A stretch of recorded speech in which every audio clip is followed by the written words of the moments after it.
প্রিয় বন্ধুরা, আজকের গল্পটি খুবই অনন্য এবং মজাদার, কারণ বাদশাহ তার কম বুদ্ধিমান শাহজাদা পুত্রের বিবাহ কোনো মানুষের সঙ্গে নয়, বরং পরিস্থানের এক রূপসী সুন্দরী পরীর সঙ্গে করিয়েছিলেন। বাদশাহ কেন তার বোকা শাহজাদার সাথে এমনটা করলেন? আর পরিস্থানের এক মানুষের কণ্ঠে কথা বলা তোতাটি বাদশাকে কি এমন বলেছিল যে বাদশাহ তার শাহজাদা পুত্রের বিবাহ পরিস্থানের রাজকন্যার সাথে দিতে বাধ্য হয়েছিলেন? তারপর বিবাহের পর পরিস্থানের রাজকন্যা বাদশাহের পুত্রকে তার দুনিয়া অর্থাৎ পরিস্থানে নিয়ে গিয়েছিল। সেখানে শাহজাদার সঙ্গে পরিস্থানের রাজকন্যা যা করেছিলেন তা শুনে আপনারা নিশ্চয়ই অবাক হয়ে যাবেন। তাই গল্পটি বোঝার জন্য ভিডিওটি শেষ পর্যন্ত অবশ্যই দেখবেন। আমার আশা আপনারা খুব মজা পাবেন। তাহলে চলুন এখন শুরু করা যাক। প্রিয় বন্ধুরা, কয়েকশো বছর আগে মিশরে এক বাদশাহ রাজত্ব করতেন, যার নাম ছিল বাদশাহ ফারহান। কিন্তু সবাই তাকে তোতামানা বাদশাহ বলে ডাকতেন, কারণ এই বাদশাহ তোতাদের খুব ভালোবাসতেন। তার কাছে শত শত নয়, বরং হাজার হাজার জাতের তোতা ছিল। তিনি আলাদা একটি মহল তৈরি করিয়েছিলেন, যেখানে তিনি এই তোতাগুলোকে রেখেছিলেন। এই মহলটিকেও তোতাওয়ালা মহল বলা হতো। বাদশাহ ফারহানের উজির এবং কর্মচারীরা সারা দুনিয়ায় ঘুরে বেড়াতেন এবং যেখানেই কোনো নতুন জাতের তোতা পেতেন তা বাদশাহের জন্য নিয়ে আসতেন। বাদশাহ খুশি হয়ে তাদের প্রচুর পুরস্কার দিতেন। বাদশাহ সালামত প্রায়শই তার বেশিরভাগ সময় তোতেওয়ালা মহলে কাটাতেন। তবে যেহেতু বাদশাহ নিজের সাম্রাজ্যেরও খুবই খেয়াল রাখতেন, তাই জনগণের তার প্রতি কোনো অভিযোগ ছিল না। বাদশাহ যখনই রাজকীয় দায়িত্বের পর সময় পেতেন, তোতেওয়ালা মহলেই কাটাতেন। আজও তিনি তোতা মহলে ঘুরে বেড়াচ্ছিলেন এবং সেখানকার কর্মচারীদের তোতাদের যত্ন ও তাদের খাদ্যের বিষয়ে নির্দেশ দিচ্ছিলেন। এমন সময়ে এক গোলাম দ্রুত কাছে এসে মাথা নত করে সালাম করল। বাদশাহ তার দিকে প্রশ্নভরা দৃষ্টিতে তাকালেন। গোলাম বলল, বাদশাহ সালামত, দেশের এক ব্যক্তি উচ্চমানের একটি তোতা নিয়ে হাজির হয়েছে। এ কথা শুনে বাদশার মুখে আনন্দের রেখা ফুটে উঠল। বাদশাহ তৎক্ষণাৎ হুকুম দিলেন তাকে হাজির করা হোক। বাদশাহ হুকুম দিতেই গোলাম সালাম করে ফিরে গেল। বাদশাহ সালামত মহলে তৈরি তার বিশেষ কক্ষের দিকে এগিয়ে গেলেন। কিছুক্ষণ পর গোলাম এক বৃদ্ধ ব্যক্তিকে বাদশাহের বিশেষ কক্ষে নিয়ে পৌঁছাল। এই লোকটির হাতে একটি বড় খাঁচা ছিল, যা লাল রঙের কাপড় দিয়ে ঢাকা ছিল। লোকটি ভেতরে প্রবেশ করে অত্যন্ত বিনয়ের সাথে সালাম করল। বাদশাহ সালামত জিজ্ঞেস করলেন, কোথা থেকে এসেছ তুমি, আর তোমার নাম কি? লোকটি হেসে বলল, বাদশাহ সালামত, আমি রোম দেশের বাসিন্দা। আমার নাম সাদিক। আমি আপনার জন্য একটি উপহার নিয়ে এসেছি। আমার বিশ্বাস এই উপহারটি আপনার খুবই পছন্দ হবে। বাদশাহ সালামত বললেন, কি উপহার পেশ করা হোক? তখন লোকটি খাঁচা থেকে লাল রঙের কাপড় সরিয়ে দিল। এটি দেখে বাদশাহ বিস্মিত হলেন যে খাঁচায় সত্যিই এক অত্যন্ত সুন্দর তোতা রয়েছে। এই তোতাটির পালক ছিল ময়ূরের থেকেও বেশি সুন্দর এবং ৭ রঙের। এটি সত্যিই অত্যন্ত সুন্দর ও দুর্লভ একটি তোতা ছিল। বাদশাহ অত্যন্ত বিস্ময়ের সাথে জিজ্ঞেস করলেন, খুব ভালো, এমন তোতা তো আমাদের কাছেও নেই। কোথা থেকে ঝরেছ একে? বাদশাহ সালামত, এটি পরিস্থানের তোতা। এর নাম তাইরুন নূর তোতা। বাদশাহ সালামত, এটি মানুষের ভাষায়ও কথা বলতে পারে এবং এটি অত্যন্ত বুদ্ধিমান ও জ্ঞানী তোতা। লোকটি এসব কথা বললে বাদশাহ আরও বেশি অবাক হলেন। বাদশাহ অবাক হয়ে বললেন, আশ্চর্য, খুব ভালো, কিন্তু তাহলে এত কথা বলছে না কেন? তোতাটি হঠাৎ মানুষের কণ্ঠে বলে উঠল, বাদশাহ সালামত, আপনার প্রভাব আমার উপর এমনভাবে পড়েছে যে আমি কথাই বলতে পারছিলাম না। আপনি সত্যি অত্যন্ত প্রভাবশালী ব্যক্তিত্বের অধিকারী। তার কণ্ঠস্বর ছিল মনোরম ও মিষ্টি এবং সে একেবারে স্পষ্ট মানুষের ভাষায় কথা বলছিল।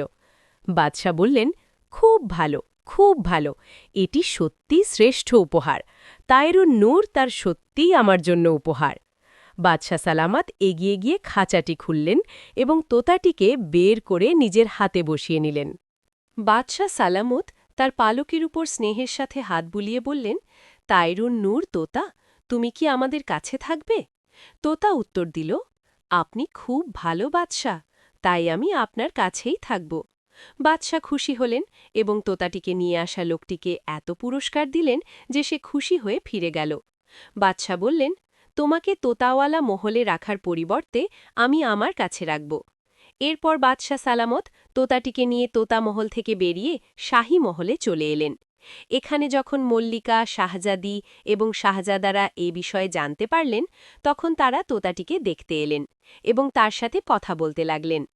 তাইরুন নূর তোতাও তাদের সাথে মিষ্টি মিষ্টি কথা বলতে লাগল। সবাই তাতে খুব খুশি হলেন। বাদশাহ তোতাটিকে জিজ্ঞেস করলেন, তোমার নাম তাইরুন নূর কে রেখেছে? তোতা বলল, বাদশাহ সালামত আমার নাম পরিস্থানের রাজকন্যা রেখেছেন। আমি তাকে খুব পছন্দ করি। আমি চাই তার বিবাহ অন্য কারোর সাথে না হয়ে কোনো মানুষের সাথে হোক। তাই আমি পরিস্থান থেকে এখানে দুনিয়ায় এসেছি, যাতে পরিস্থানের রাজকন্যার জন্য কোনো সুদর্শন শাহজাদাকে খুঁজে বের করতে পারি। বাদশাহ হেসে জিজ্ঞেস করলেন, তোতা, আমাদের 4 জন পুত্র আছেন এবং তুমি তাদের দেখেছ। এরা সবাই অত্যন্ত বুদ্ধিমান ও সুদর্শন। পরিস্থানের রাজকন্যার বিবাহ কি এদের মধ্যে কারো সাথে হতে পারে না? তোতা বলল, বাদশাহ সালামত, স্পর্ধা মাফ করবেন। আপনার 4 জন নয়, 5 জন পুত্র আছেন, কিন্তু আপনি 4 জন পুত্রের কথা বলছেন। আপনি কি আপনার পঞ্চম পুত্রকে নিজের পুত্র বলে স্বীকার করেন না? তোতা একথা বললে বাদশাহ চমকে উঠলেন এবং বলতে লাগলেন, আরে হ্যাঁ, শাহজাদা মুস্তাকিম আমাদেরই পুত্র এবং সবচেয়ে ছোট হওয়ার কারণে আমরা তাকে খুব ভালোবাসি। কিন্তু আমাদের আফসোস হয় যে সে বড়ই ভীতু ও ভীরু, ছোট ছোট ব্যাপারে ভয় পেয়ে যায় এবং তার বুদ্ধিরও অভাব আছে। তাই আমরা তার নাম নিইনি। বাদশাহ সালামত, আপনি চাইলে শাহজাদা মুস্তাকিমের বিবাহ পরিস্থানের রাজকন্যার সাথে হতে পারে। তোতা কথা বললে বাদশাহ আবারও চমকে উঠলেন। বাদশাহ অবাক হয়ে বললেন, তা কিভাবে? পরিস্থানের বাদশাহ কি একজন ভীরু ও কম বুদ্ধিমান শাহজাদাকে তার জামাতা বানাতে রাজি হবেন? তোতা উত্তর দিল, বাদশাহ সালামত, আসল সমস্যা পরিস্থানের বাদশাহের নয়, বরং পরিস্থানের রাজকন্যার। পরিস্থানের মেয়েরা নিজের ইচ্ছায় বিবাহ করে। যদি পরিস্থানের রাজকন্যা রাজি হন, তবে বাদশাহ বা পরিস্থানের কোনো দেব বা পরিজাতের কোনো আপত্তি হবে না। সেখানে এ ব্যাপারে প্রত্যেকেই নিজের ইচ্ছার মালিক। তাহলে তোমার কি মনে হয়, রাজকন্যা কি রাজি হবে? তোতা বলল, বাদশাহ সালামত, আপনার কাছে শাহজাদা মুস্তাকিমের কোনো ছবি থাকবে? হ্যাঁ, আছে। কেন? বাদশাহ চমকে জিজ্ঞেস করলেন। আপনি সেই ছবিটি আমাকে দিন এবং তারপর আমাকে পরিস্থানে যাওয়ার অনুমতি দিন। আমি পরিস্থানের রাজকন্যাকে আপনার শাহজাদা মুস্তাকিমের ছবি দেখাব। যদি রাজকন্যা রাজি হয়ে যান, তবে আমি এসে আপনাকে খবর দেব এবং শাহজাদা মুস্তাকিমের ছবিও নিয়ে আসব। এরপর আপনি শাহজাদাকে আমার সাথে পরিস্থানে যাওয়ার অনুমতিতে দেন। তারপরেই বিবাহ হতে পারে। বাদশাহ অবাক হয়ে জিজ্ঞেস করলেন, কিন্তু তুমি ছবি কিভাবে নিয়ে যাবে? তোতা বলল, আপনি ছবিটি আমার গলায় বেঁধে দিন। বাদশাহ বললেন, কিন্তু পরিস্থান তো অনেক দূরে, তুমি কি সেখানে পৌঁছতে পারবে? তোতা উত্তর দিল, হে বাদশাহ সালামত, আল্লাহ তাআলা আমার ডানায় অপার শক্তি দিয়েছেন। আমি সাধারণ তোতা তো বটেই, বাজ পাখির থেকেও 1000 গুণ দ্রুত গতিতে উড়তে পারি। তাই আমার জন্য পরিস্থান যাওয়া কোনো কঠিন কাজ নয়। বাদশাহ বললেন, আচ্ছা, তোমার ফেরা কবে হবে? কারণ তোমাকে ছাড়া আমরা উদাস হয়ে যাব। তোতা বলল, আপনার এই ভালোবাসার জন্য অনেক ধন্যবাদ। আমি অবশ্যই 1 সপ্তাহের মধ্যে ফিরে আসব। তখন বাদশাহ গোলামকে ডেকে শাহজাদে মুস্তাকিমের একটি ছোট ছবি আনালেন এবং তা তোতাটির গলায় সুতো দিয়ে ভালো করে বেঁধে দিলেন। এরপর তোতা অনুমতি নিয়ে উড়ে গেল এবং 1 মুহূর্তের মধ্যে দৃষ্টির আড়াল হয়ে গেল। কিন্তু বন্ধুরা, বাদশাহ সত্যিই তাকে ছাড়া উদাস হয়ে গেলেন। এখন তো সাধারণ তোতাদের প্রতিও তার ততটা ভালোবাসা রইল না। কিন্তু স্পষ্টতই 1টি সপ্তাহ তো তাকে পার করতেই হবে। 1 সপ্তাহ পেরোনোর আর 2 দিন বাকি ছিল। বাদশাহ তার বিশেষ কক্ষে উদাস মনে বসেছিলেন। হঠাৎ করে রোশনদান থেকে তোতার মিষ্টি কণ্ঠস্বর শোনা গেল। তাইরুন নূর, তোতা হাজির হবার অনুমতি চায়। বাদশাহ আনন্দে লাফিয়ে উঠলেন। তিনি মাথা তুলে দেখলেন যে রোশনদানে তোতাটি বসে আছে এবং তার গলায় ছবিটি ঝুলছে। বাদশাহ খুশি হয়ে বললেন, এসো এসো তাইরুন্নুর, আমরা সত্যি তোমার জন্য উদাস হয়ে গেছি এবং অধীর আগ্রহে অপেক্ষা করছিলাম। তোতা উড়ে এসে বাদশাহের হাতে বসল। বাদশাহ স্নেহের সাথে তার শরীরে হাত বুলিয়ে দিতে শুরু করলেন। তাইরুন্নুর তোতা খুশি হয়ে বলল, বাদশাহ সালামত, অভিনন্দন, পরিস্থানের রাজকন্যা আপনার পুত্রবধূ হতে রাজি হয়ে গেছেন। আমি পরিস্থানের রাজকন্যার ছবিও নিয়ে এসেছি, আপনিও এটি দেখে নিন এবং শাহজাদাকেও দেখিয়ে দিন। বাদশাহ অত্যন্ত খুশি হলেন। তিনি দ্রুত তোতার গলায় বাঁধা ছবিটি নামিয়ে নিলেন। এটি সত্যিই অত্যন্ত সুন্দরী রাজকন্যার ছবি ছিল। বাদশাহ অবাক হয়ে জিজ্ঞেস করলেন, তোমার রাজকন্যা তো খুবই রূপসী, কিন্তু ইনি কি সত্যিই একজন ভীরু এবং কম বুদ্ধিমান শাহজাদাকে বিবাহ করতে ইচ্ছুক? পরিস্থানের রাজকন্যা কি আমার শাহজাদা মুস্তাকিমকে বিবাহ করতে রাজি হয়েছেন? তোতা বলল, হ্যাঁ বাদশাহ সালামত, হ্যাঁ। পরিস্থানের রাজকন্যার বক্তব্য হল, তিনি নিজে জ্ঞানী, তাই বুদ্ধির অভাব পূরণ করতে পারবেন, আর শাহজাদার ভীরুতার ব্যাপারটা হল তা কেবল সাহসে রূপান্তরিত করা যেতে পারে। তোতা এইসব কথা বললে বাদশাহ খুব খুশি হলেন। এরপর তিনি তৎক্ষণাৎ গোলামকে ডাকলেন, যাও, শাহজাদা মুস্তাকিমকে ডেকে নিয়ে এসো। গোলাম সালাম করে ফিরে গেল। কিছুক্ষণ পর শাহজাদা মুস্তাকিম ভেতরে প্রবেশ করল এবং বাদশাকে সালাম করল। শাহজাদা ভীত কণ্ঠে বলল, আপনি আমাকে স্মরণ করেছেন আব্বা হুজুর? আমার কি কোনো ভুল হয়েছে? আর আপনি কি আমাকে কোনো শাস্তি দিতে চান? আমি আগেই ক্ষমা চেয়ে নিচ্ছি। বাদশাহ হাসলেন, পুত্র শাহজাদা, আমরা তোমার সাথে একটি পরামর্শ করতে চাই। বাদশাহ বললেন। শাহজাদা অবাক হয়ে চেয়ারে বসে পড়ল। শাহজাদা উত্তর দিল, আমার সাথে পরামর্শ? কিন্তু বাদশাহ সালামত, আমি তো অবুঝ শাহজাদা, আমার ভাইরা আমার চেয়ে বেশি বুদ্ধিমান। বাদশাহ তার কথা উপেক্ষা করে বললেন, এই দেখো, এই ছবিটি, বলো তো এই রাজকন্যা কেমন? বাদশাহ হাতে ধরা পরিস্থানের রাজকন্যার ছবিটি শাহজাদার দিকে বাড়িয়ে দিলেন। শাহজাদা অবাক হয়ে ছবিটি বাদশাহের হাত থেকে নিল এবং মনোযোগ দিয়ে দেখতে লাগল। তার চেহারায় গভীরতার ছাপ ফুটে উঠল। শাহজাদা বলল, খুবই সুন্দরী রাজকন্যা আব্বা হুজুর, এই রাজকন্যাকে বুদ্ধিমানও মনে হচ্ছে। বাদশাহ সালামত তার পুত্রকে বললেন, ইনি পরিস্থানের রাজকন্যা এবং তায়েরুন্নুর আসলে এই পরিস্থানের রাজকন্যার পোষাতোতা। তুমি কি এই রাজকন্যাকে বিবাহ করবে? এই কথা শুনে শাহজাদা মুস্তাকিম আনন্দে লাফিয়ে উঠল। একে বিবাহ করব? এটা কিভাবে সম্ভব আব্বা হুজুর? ইনি সুন্দরীও, আর তাছাড়া পরিস্থানের রাজকন্যা এবং বুদ্ধিমানও। ইনার বিবাহ তো আমার সাথে কিভাবে হতে পারে? ইনার বিবাহ তো কোনো বুদ্ধিমান ব্যক্তির সাথেই হবে, নিশ্চয়ই আমার কোনো ভাইয়ের সাথে। বাদশাহ হেসে শাহজাদাকে জিজ্ঞেস করলেন, যদি ইনার বিবাহ তোমার সাথে দেওয়া হয়, তবে কি তুমি বিবাহে রাজি হবে? শাহজাদা হঠাৎ স্পষ্ট উত্তর দিল, না বাদশাহ সালামত, আমি তাকে বিবাহ করব না। বাদশাহ লাফিয়ে উঠলেন। বাদশাহ সেই সুরে জিজ্ঞেস করলেন, কেন? এই প্রত্যাখ্যানের কারণ কি?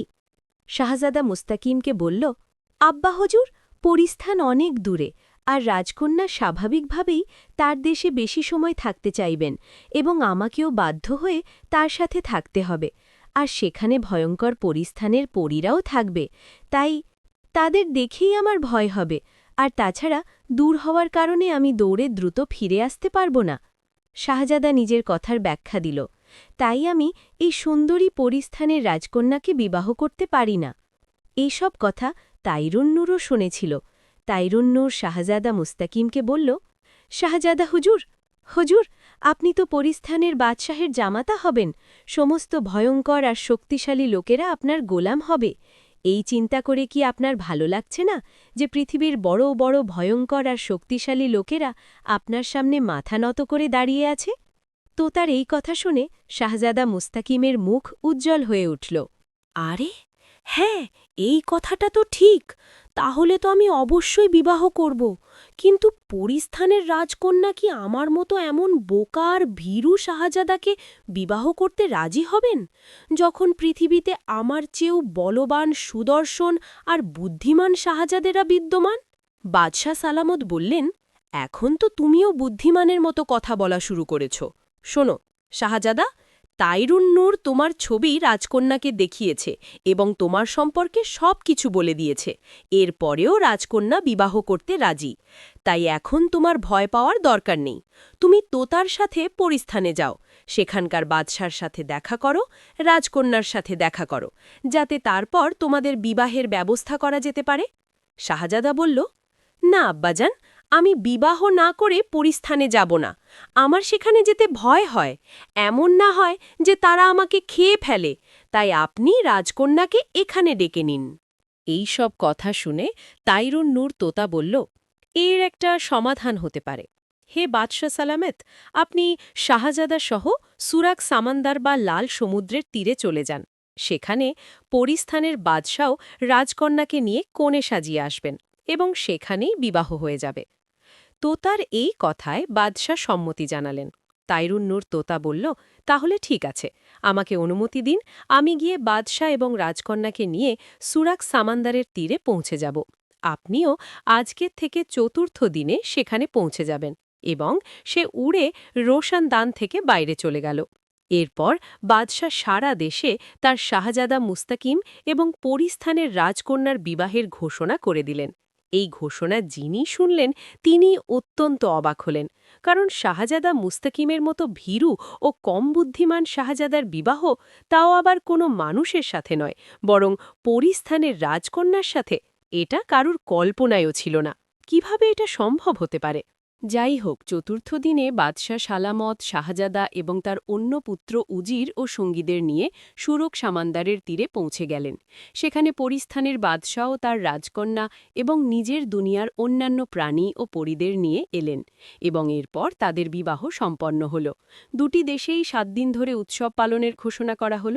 এরপর রাজকন্যা শাহজাদার সাথে মিশর দেশে এলেন, আর পরিস্থানের বাদশাহ তার উজির ও সঙ্গীদের নিয়ে পরিস্থানে ফিরে গেলেন।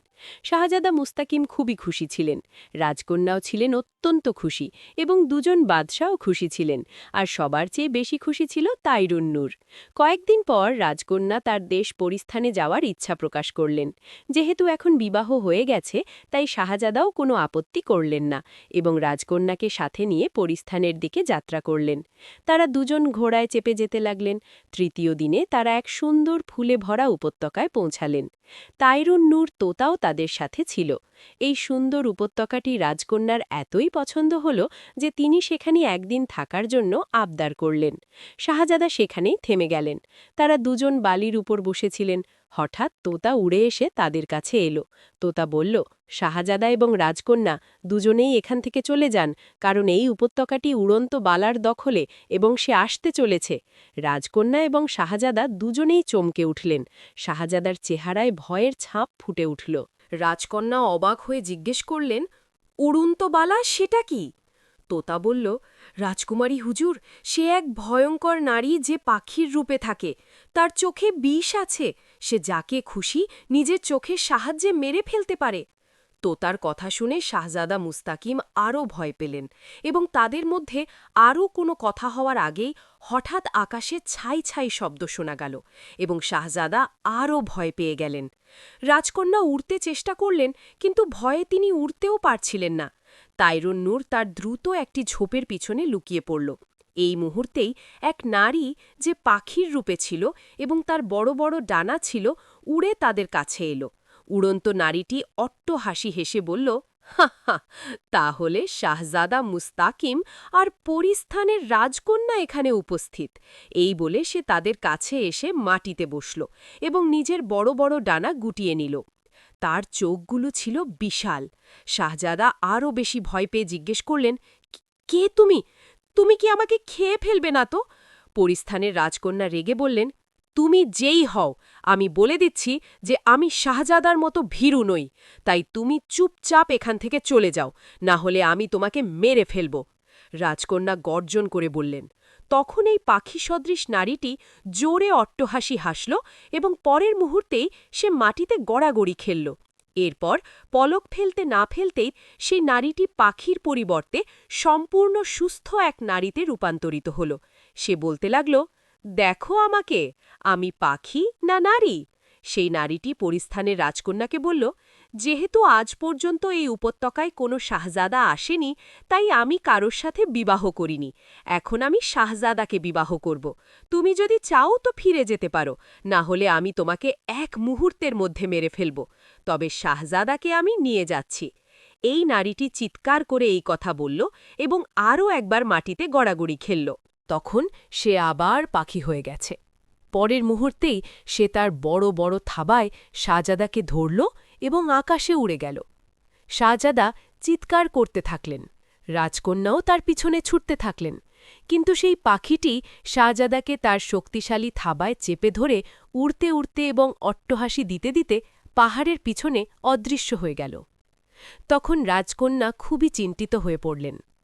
তাইরুন নূর তোতা ঝম্প থেকে বেরিয়ে এসে রাজকন্যার কাঁধে বসে বলল, চিন্তিত হওয়ার দরকার নেই রাজকুমারী হুজুর, পাখি নারীটি শাহজাদার কোনো ক্ষতি করবে না। তবে এখন আপনাকে শাহজাদাকে বাঁচানোর জন্য সাহস দেখাতে হবে এবং এই পাখি সদৃশ নারীটিকে হত্যা করতে হবে। রাজকন্যা সাহসের সাথে বললেন, কিন্তু কিভাবে? আমাকে বলো, আমি অবশ্যই শাহজাদাকে বাঁচাব। তোতা বলল, রাজকুমারী হুজুর, এখান থেকে অল্প দূরেই একটি পাহাড়ের বাড়িতে এক বৃদ্ধ থাকেন। আপনি তার কাছে যান, তিনি নিশ্চয়ই আপনাকে কোনো না কোনো উপায় বলে দেবেন। তোতার কথা শুনে রাজকন্যা ঘোড়ায় চড়লেন এবং তোতার নির্দেশনায় ঘোড়া ছুটিয়ে সেই পাহাড়ের দিকে এগিয়ে গেলেন। রাজকন্যা নিজের দেশ থেকে বেরিয়ে আসার পর উড়া শক্তি হারিয়ে ফেলতেন, তাই তিনি ঘোড়ার সাহায্যে সেই বৃদ্ধের কাছে যেতে লাগলেন। অনেকক্ষণ পর তারা একটি পাহাড়ের পাদদেশে পৌঁছালেন, যেখানে সত্যিই একটি বাড়িতে আলো জ্বলছিল। রাজকন্যা ঘোড়া থেকে নামলেন এবং তারপর বাড়ির দিকে যেতে লাগলেন। তোতাও তার কাঁধে বসল। রাজকন্যা সেই ঘরে উঁকি দিলেন এবং দেখলেন যে একজন বৃদ্ধ সেখানে ইবাদতে মগ্ন। রাজকন্যা ভেতরে প্রবেশ করলেন এবং বৃদ্ধের কাছে গিয়ে বিনম্রভাবে বসলেন। কিছুক্ষণ পর বৃদ্ধ তার ইবাদত শেষ করলেন এবং তারপর রাজকন্যার দিকে তাকালেন। রাজকন্যা বিনয়ের সাথে বৃদ্ধকে সালাম করলেন। বৃদ্ধ খুব মনোযোগ দিয়ে রাজকন্যা এবং তোতাটিকে দেখছিলেন। এরপর তার মুখে হাসি ফুটল। বৃদ্ধ সালামের উত্তর দিয়ে বললেন, তুমি পরিস্থানের রাজকন্যা এবং এই তাইরুন নূর তোতা, আমি কি ঠিক বলছি? রাজকন্যা উত্তর দিলেন, হ্যাঁ বাবা, আপনি ঠিক বলছেন। বৃদ্ধ বাবা বললেন, আমি জানি তুমি কেন এসেছ। তুমি চাও যে আমরা সেই পাখি নারীটির হাত থেকে তোমার স্বামীকে মুক্তি দিই। রাজকন্যা বললেন, হ্যাঁ বাবা, সে আমার স্বামী। আমি চাই না যে আমার স্বামী অন্য কোনো নারীর দখলে থাকুক, সে যতই পাখি নারী হোক না কেন। পরিকন্যা, সেই পাখি নারীটি আসলে খুবই বড় এবং শক্তিশালী জাদুকরী। সে আসলে পাখি নয়, কেবল তার জাদুর জোরে পাখি হয়ে যায়। অন্যথায় সে সর্বোপরি এক সম্পূর্ণ নারী। তার ইচ্ছা ছিল যে সে কোনো শাহজাদাকে বিবাহ করবে, আর শাহজাদা মুস্তাকিম একজন ভালো শাহজাদা।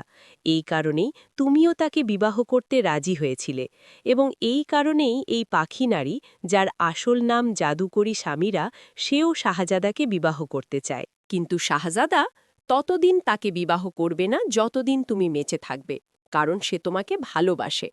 তাই যখন পাখি নারী এটি দেখবে, তখন সে অনিবার্যভাবে তোমাকে হত্যা করার চেষ্টা করবে।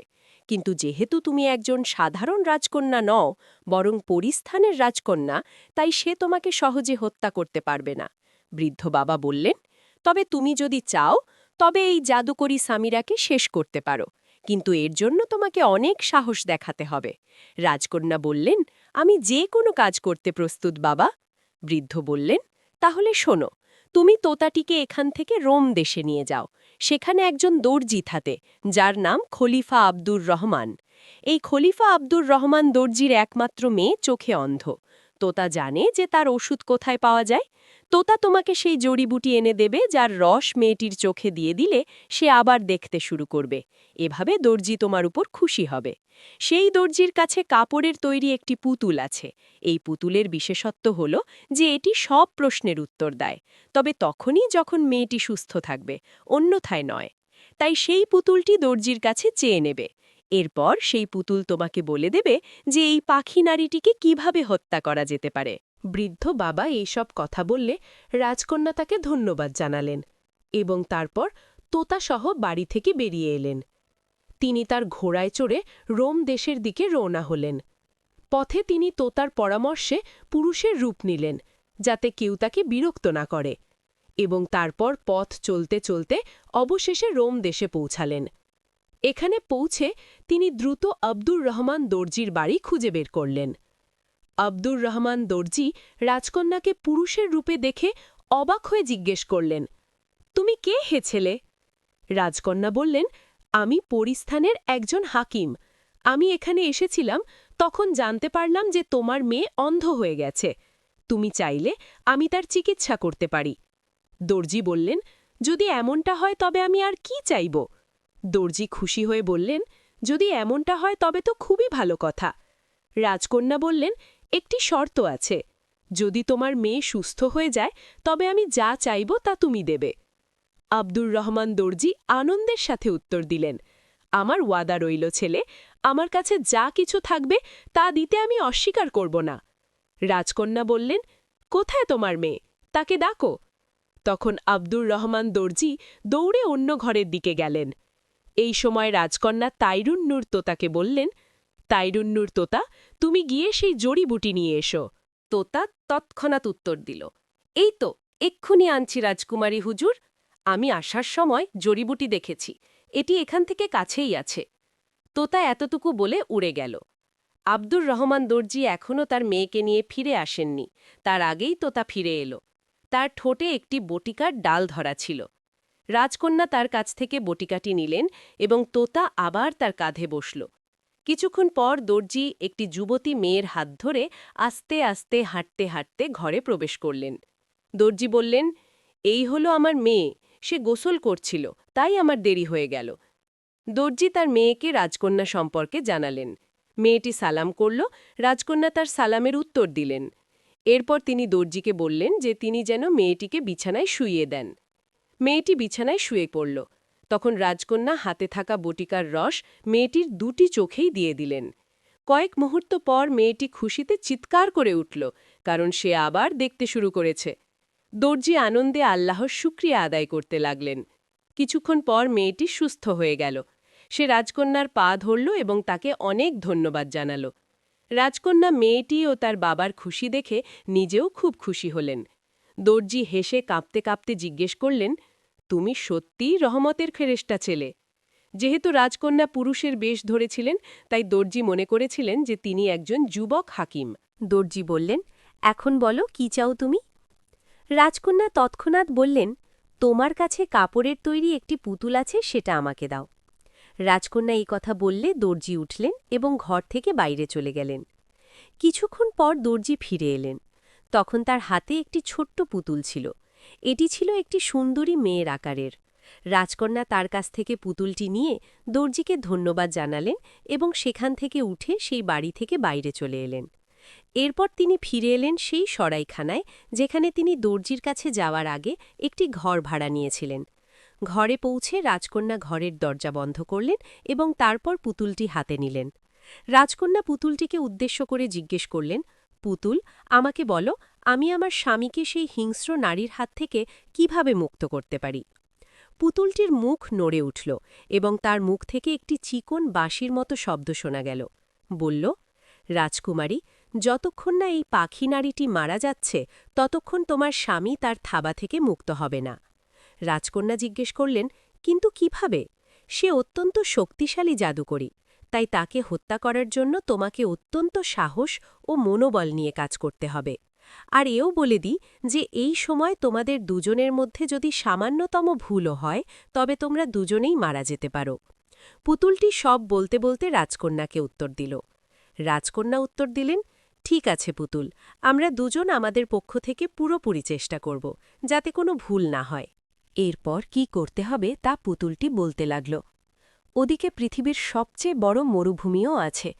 এই মরুভূমির মাঝখানে একটি মরুদ্যান আছে। এই মরুদ্যানের চিহ্ন হল যে এতে খোরমা গাছের মাত্র 4টি গাছ আছে এবং মাঝখানে একটি ঝর্ণা অর্থাৎ জলের ধারা আছে, যার জল লাল রঙের। খোরমা গাছগুলোর রঙও লাল এবং এই গাছগুলোতে যে খোরমা ফলে তাও লাল রঙের হয়। তুমি এই মরুদ্যানটিতে যাও এবং তোকাকে বলো যে সে খোরমা গাছের সবচেয়ে উঁচু গাছটিতে থাকার খোরমাগুলোর মধ্যে থেকে 2টি খোরমা পেড়ে তোমাকে এনে দিক, যেগুলোর ওপর সবুজ রঙের চিহ্ন থাকবে। এই খোরমা দুটি ঝর্ণার জল দিয়ে ধুয়ে তুমি আলাদা আলাদা টিলার ওপর রেখে দাও। আকাশ থেকে 2টি বড় পাখি নেমে আসবে এবং এই খোরমা দুটি খেয়ে নেবে। যেই তারা খোরমা খাবে, 2টি পাখি অজ্ঞান হয়ে সেখানেই পড়ে যাবে। তুমি এই 2টি পাখিকে তুলে বেঁধে নেবে এবং তারপর সেখানেই মরুদ্যানটিতে একটি কাফেলার জন্য অপেক্ষা করবে। এই কাফেলাটি 70টি উটের উপর থাকবে। এই কাফেলার সর্দার হবে একজন বৃদ্ধ লোক, যার নাম সর্দার আজিজ। সর্দার আজিজ তোমার কাছে এই 2টি পাখি চাইবে। তুমি তাকে এই শর্তে পাখি 2টি দেবে যে এর বিনিময়ে সে তোমাকে একটি আংটি দেবে, যা সে শহরে পরে পেয়েছিল। এই আংটিটি নিয়ে তুমি নিজের আঙুলে পরে নেবে। যতক্ষণ এই আংটি তোমার আঙুলে থাকবে, পাখি নারীটির জাদু তোমার উপর কোনো প্রভাব ফেলবে না। এরপর তুমি এই কাফেলা চলে যাওয়ার পর নিজেও এই মরুভূমি থেকে বেরিয়ে এর পশ্চিম দিকের সীমান্তের একটি শহরে যাবে, যার নাম শহর কালিন। শহরিনে একজন বৃদ্ধ লোক থাকেন, তার নাম বাবা খাজানদার। বাবা খাজানদার এই পাখি নারীটির সবচেয়ে বড় শত্রু, কারণ এই পাখি নারীটি কোনো এক সময় তার একমাত্র পুত্রকে হত্যা করেছিল এবং বাবা খাজানদার এই পাখি নারীটির কাছ থেকে প্রতিশোধ নিতে চান। কিন্তু যেহেতু পাখিটি জাদুকরীও এবং বাবা খাজানদার জাদু জানেন না, তাই তিনি এর মোকাবিলা করতে পারেন না। কিন্তু যেহেতু তোমার কাছে সেই আংটি থাকবে, তাই পাখি নারীটির জাদু তোমার উপর প্রভাব ফেলতে পারবে না। বাবা খাজানদারের কাছে একটি তলোয়ার আছে, যার হাতলে 2টি নারীর ছবি আঁকা আছে, যারা একে অপরের সাথে লড়াই করছে। এই তলোয়ারটি তুমি বাবা খাজানদারের কাছ থেকে চেয়ে নেবে। শুধুমাত্র এই তলোয়ার দিয়েই তুমি এই পাখি নারীটির পা কাটতে পারবে। তারপরে এই তলোয়ার এবং লাল আংটি নিয়ে তুমি আবার সেই উপত্যকায় ফিরে আসবে, যেখান থেকে তোমার স্বামীকে পাখি নারীটি তুলে নিয়ে গিয়েছিল। যখন তুমি এখানে পৌঁছবে, তখন পাখি নারীটি তোমার মোকাবিলা করতে আসবে। যখন সে আসবে, তখন তুমি তলোয়ারের সাহায্যে তার ডানা 2টি কেটে দেবে। পাখি নারীটির ডানা কাটা পড়তেই সে চিৎকার করতে করতে অদৃশ্য হয়ে যাবে। এবার তোমার কাজ শুরু হবে। সে পাখি নারীটির কাটা ডানা 2টির একটি তুলে কাছের সমুদ্রের একটি দ্বীপে নিয়ে যাবে। সেখানে একটি বিদেশি উপজাতি বাস করে। এই উপজাতির সর্দারের ছেলে খুব অসুস্থ। তোতা কাটা ডানাটি সর্দারকে দেবে এবং তাকে বলবে যে এই ডানাটি পুড়িয়ে এর ছাই যেন তার ছেলেকে খাইয়ে দেওয়া হয়। যেই সর্দার তার ছেলেকে এর ছাই খাওয়াবে, সর্দারের ছেলে সুস্থ হয়ে যাবে। তারপর তোতা সেই সর্দারকে বলবে যে তাকে যেন সেই লাল রঙের মুক্তাটি দেওয়া হয়, যার মধ্যে সোনালি রং ঝলকায়। এই মুক্তাটি তুমি সেই উপত্যকায় থাকা একটি ঝর্ণায়, যার জলের রং সোনালি, সেখানে গিয়ে ফেলে দেবে। সে তোমাকে সেই জাদুকরী নারীটির বাড়ির ঠিকানা দেবে, যার মুখে সোনালি মাকড়সার জাল লাগানো আছে। তুমি সেই গুহার মুখে পৌঁছে যাবে। তোতা তার ঠোঁট দিয়ে সেই জালটি সরিয়ে দেবে। তুমি এই জালে হাত দেবে না, না হলে তুমি মারা যাবে। যেই জাল সরবে, পাখি নারীটি বাইরে বেরিয়ে আসবে। এবার তোমাকে এই তলোয়ার দিয়ে তাকে আক্রমণ করতে হবে, যখন পাখি নারীটির হাতেও তলোয়ার থাকবে। এরপরে যে অন্যকে আঘাত করতে সফল হবে, সে জিতে যাবে। যদি পাখি নারীটি তোমাকে তার তলোয়ার দিয়ে আঘাত করে, তবে তুমি মারা যাবে। যদি তুমি তাকে আহত করতে পারো, তবে পাখি নারীটি মারা যাবে। সে মারা গেলেই তুমি সেই গুহার ভেতরে চলে যাবে। সেখানে তোমার স্বামী অজ্ঞান অবস্থায় পড়ে থাকবে। তুমি তার মুখে জল দেবে, তখন সে জ্ঞান ফিরে পাবে। পুতুলটি এই সম্পূর্ণ বিস্তারিত তথ্য দিল এবং এর সাথেই তার কণ্ঠস্বর বন্ধ হয়ে গেল। রাজকন্যা একটি দীর্ঘশ্বাস ফেলে পুতুলটিকে তার চাদরের পকেটে রাখলেন। তোতাকে উদ্দেশ্য করে জিজ্ঞেস করলেন, হ্যাঁ তো তোতা, কি মনে হয়? তোতা উত্তর দিল, সাহস রাখুন রাজকুমারী, যারা সাহস দেখায় তারাই সফল হয়। তোতার এই উত্তরে রাজকন্যা খুবই খুশি হলেন এবং পরের দিন তিনি রাস্তার ধারের ছড়াইখানা ছেড়ে ঘোড়ায় চড়ে পৃথিবীর সবচেয়ে বড় মরুভূমির দিকে রওনা হলেন। প্রায় 7 দিনের সফরের পর তিনি মরুভূমির কিনারায় থাকা একটি গ্রামে পৌঁছালেন এবং গ্রামের সর্দারের কাছে গিয়ে আশ্রয় নিলেন এবং সর্দারের সাহায্য নিয়ে রাজকুমারী পৃথিবীর সবচেয়ে বড় মরুভূমির মাঝখানে থাকা বিশেষ মরুদ্যান খুঁজে বের করল, যেখানে 4টি লাল খোরমা গাছ ছিল। মাঝখানে লাল রঙের পানির ঝর্ণা পেল। তোতাকে দিয়ে সবচেয়ে উঁচু খোরমা গাছ থেকে সবুজ চিহ্নযুক্ত দুটি লাল খোরমা এনে খোরমা দুটো লাল ঝর্ণার জল দিয়ে ধুয়ে আলাদা দুই টিলার ওপর রাখল। আকাশ থেকে নামা দুটি বড় পাখি খোরমা খেয়ে অজ্ঞান হলে তাদের বেঁধে রাখে। ৭০ উটের কাফেলার সর্দারকে পাখি দুটি দিয়ে তার থেকে একটি জাদু প্রতিরোধী আংটি নিল। আংটি পরে পশ্চিমের শহর গেল। সেখানে বাবা খাজানদারের কাছ থেকে বিশেষ একটি তলোয়ার নিল। তলোয়ার ও আংটি নিয়ে আবার সেই উপত্যকায় ফিরে এলো। সেখানে পাখি নাড়ি এলে প্রথমে তার ডানা কেটে দিল। কাটা ডানার একটি নিয়ে সমুদ্রের দ্বীপে অসুস্থ সর্দারের ছেলেকে সুস্থ করল। বিনিময়ে লাল সোনালি মুক্তা নিল এবং পাখি নারীর গুহায় গিয়ে শেষবারের মতো তলোয়ার যুদ্ধ করল। পাখি নারীকে হত্যা করল, শেষে গুহার ভেতরে গিয়ে অজ্ঞান স্বামীকে জলপান করিয়ে জাগত করল। এরপর তারা ঘর থেকে বাইরে এলেন। তারা ঘর থেকে বাইরে আসতেই হঠাৎ আকাশ থেকে একটা ৪ শিংওয়ালা পুরুষ তীব্র গতিতে এলো। সে রাজকন্যার উপর ঝাঁপিয়ে পড়ল এবং চিৎকার করতে করতে রাজকন্যাকে তুলে নিয়ে দেখতে দেখতে আকাশের উচ্চতায় গিয়ে দৃষ্টির আড়াল হয়ে গেল। এটা কি হলো? শাহজাদা চিৎকার করে উঠলেন। তোতা সেই ৪ শিংওয়ালা পুরুষটির পিছু নিল, কিন্তু কিছুক্ষণ পরই ফিরে এলো। সে আমার দৃষ্টির আড়াল হয়ে গেছে, তোতা বলল। শাহজাদা, এখন কি করি? কে ছিল সে? কে জানে? আমি আমার স্ত্রীকে বাঁচাবো, কিন্তু কিভাবে বাঁচাবো? আমি তো কিছুই বুঝতে পারছি না। শাহজাদা অত্যন্ত চিন্তিত কণ্ঠে বললেন। হঠাৎ তাদের একটি চিকন কণ্ঠস্বর শোনা গেল। তখন শাহজাদা এবং তার কাঁধে বসা তোতা দ্রুত পাথরের দিকে ঘুরলেন। তারা দেখলেন যে পাথরের উপর একটি সোনালি রঙের বামন দাঁড়িয়ে আছে। তার শরীরে পোশাকও সোনালি রঙের ছিল। সেই সোনালি রঙের একটি সূচালো টুপি পরেছিল। সোনালি বামন, তুমি কে? শাহজাদা অবাক হয়ে জিজ্ঞেস করলেন। আমি এই উপত্যকায় থাকি। আমি সোনালি বামনদের শাহজাদা। আমি তোমাকে সাহায্য করতে এসেছি, কিন্তু তোমাকে সাহস, বুদ্ধি এবং মনোবল নিয়ে কাজ করতে হবে। শাহজাদা বললেন, কিন্তু আমি তো বোকা এবং ভীরু। সোনালি বামন, আমি কি করব? শাহজাদা মুখ ঘুরিয়ে বললেন। তখন সোনালি বামন তাকে দেখে হেসে উঠল। এখান থেকে কিছু দূরেই একদল গাছ আছে। এই দলের মাঝখানে একটা গাছ আছে যাতে আমের মতো একটি ফল ধরে আছে। এই ফলকে সাহসের ফল বলা হয়। যে এই ফল খায় সে অত্যন্ত সাহসী হয়ে যায়। এই দলের মধ্যে একটি ঝর্ণা আছে। যে এই ঝর্ণার জল পান করে সে অত্যন্ত বুদ্ধিমান হয়ে যায়।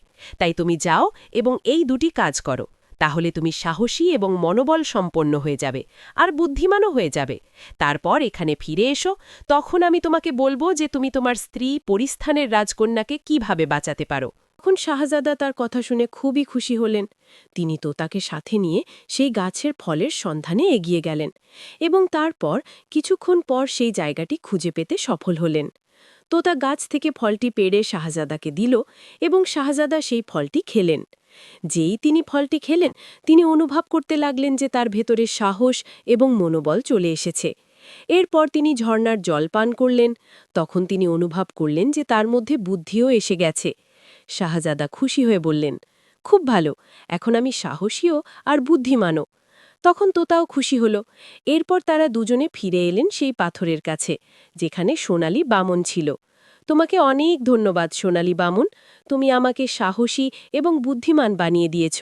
আমি এই ঋণ সবসময় মনে রাখব। সোনালি বামন উত্তর দিল, এমন কোনো ব্যাপার নয় শাহজাদা, আসলে তুমি সাহসীও ছিলে আর বুদ্ধিমানও, কিন্তু লোকেরা অযথা তোমাকে ভীরু এবং বোকা বলে প্রচার করেছিল। এই ফল খাওয়া এবং ঝর্ণার জল পান করার ফলে তোমার এই ক্ষমতা তোমার সামনে প্রকাশ পেয়েছে। তবুও তোমাকে ধন্যবাদ। এখন তুমি আমাকে বলো যে সেই ৪ শিংওয়ালা পুরুষটি কে ছিল? এই পাহাড়ের পিছনে একটি উপত্যকা আছে, যাকে সদী উপত্যকা বলা হয়। এই উপত্যকার চিহ্ন হল যে এর ভেতরে একটি মহল তৈরি আছে। এই মহলের কোনো দরজা নেই। এই মহলটি একজন জাদুকরের, যার নাম সাঙ্গ। সাঙ্গ জাদুকর আসলে সেই পাখি নারীটির ভাই।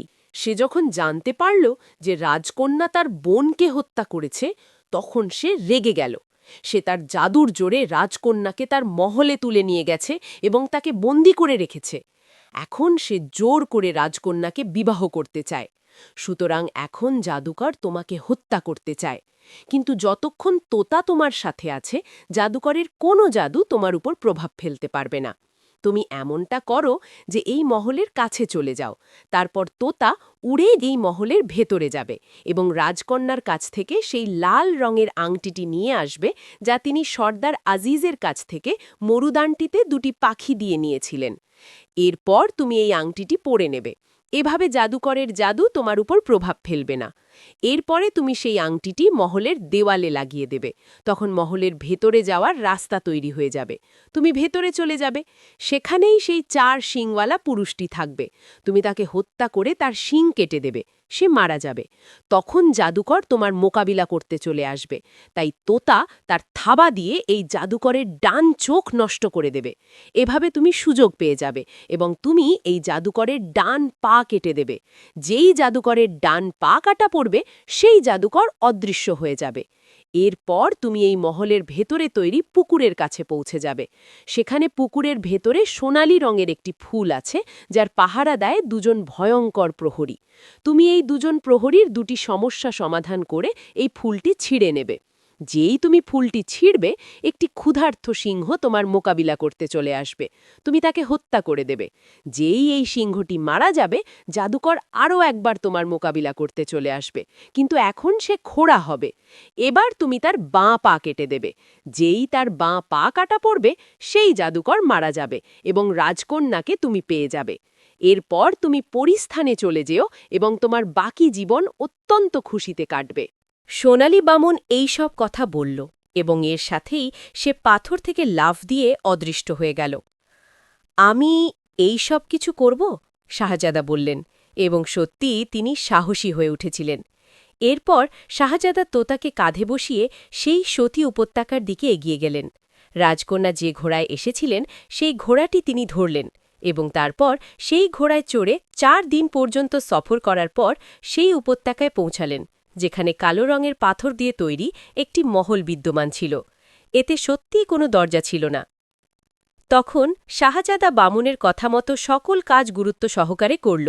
দানব, সিংহ এবং জাদুকরকে হত্যা করল এবং রাজকুমারীকে উদ্ধার করল, এবং তারপর তারা একই ঘোড়ায় চড়ে পরিস্থানের দিকে রওনা হলেন। পরিস্থানের সীমান্তে বাদশাহ তার আমির এবং অফিসারদের সাথে তাদের স্বাগত জানালেন, এবং যখন বাদশাহ সব ঘটনা জানলেন, তখন তিনিও শাহজাদার সাহস ও বুদ্ধিতে খুশি হলেন। বাদশাহ পুরো পরিস্থানের 7 দিন ধরে উৎসব পালনের ঘোষণা করলেন। যখন শাহজাদা তার স্ত্রীকে নিয়ে আবার নিজের দেশে ফিরে এলেন, তখন সেখানেও তাদের সাহস ও বুদ্ধির খবর পৌঁছে গিয়েছিল। বাদশাহ খুবই খুশি হলেন এবং সেখানেও তার খুশিতে উৎসব পালন করা হলো, এবং এরপর তারা সবাই সুখে জীবনযাপন করতে লাগলেন। বন্ধুরা, যদি গল্পটি সামান্য ভালো লেগে থাকে, তাহলে আমাদের চ্যানেলটি সাবস্ক্রাইব করে রাখবেন, কারণ আপনার একটি সাবস্ক্রাইব আমাদের জীবনে আশার আলো জ্বালাতে পারে। সেই সাথে একটি লাইক অবশ্যই করে দেবেন, কারণ লাইক করলে আমরা খুব খুশি হই। আপনার একটি লাইক থেকে আমরা মনে করি যে আমাদের পরিশ্রম আপনার পছন্দ হয়েছে। আর হ্যাঁ, আপনারা আমাদের ভিডিওগুলো কোথা থেকে দেখেন, কমেন্টে নিজের শহর এবং নাম লিখে অবশ্যই জানাবেন, যাতে আমরাও জানতে পারি যে আমাদের ভিডিও কে কোথা থেকে দেখছেন। ধন্যবাদ।